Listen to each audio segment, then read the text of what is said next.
வந்துட்டு சுண்டலில் நவதானிய சுண்டல் நான் வந்து நைட்டே ஊற போட்டேன். ஒரு 8-9 ஹவர்ஸ் ஊறி இருக்கு.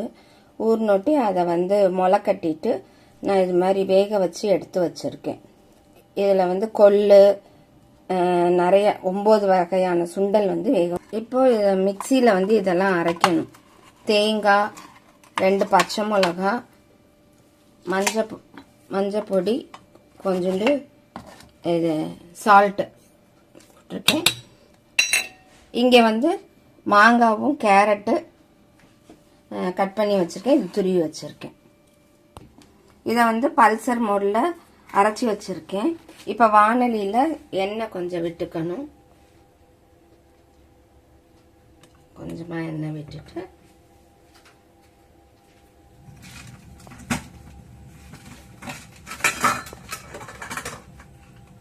கடுகு,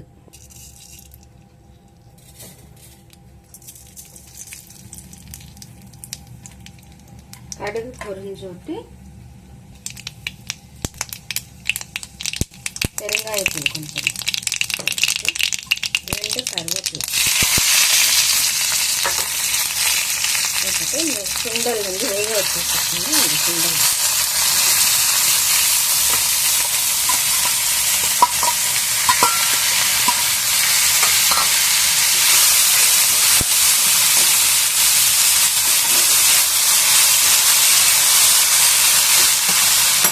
அந்த தேங்காய் அரைச்சி வச்சு அதையும் எப்பயுமே வேக வைக்கும்போது கொஞ்சமாக உப்பு மட்டும் போட்டு சுண்டலில் வேக வைக்கணும். திருப்பி அரை உப்பு வந்து நம்ம அரைக்கும் போது போட்டுக்கணும். அப்புறம் இது ஒரு 2 நிமிஷம் கலந்துட்டு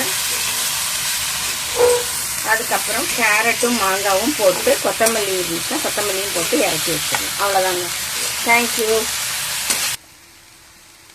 நீங்கள் அதோட மாங்காவும் கேரட்டும் போட்டுக்கலாம்.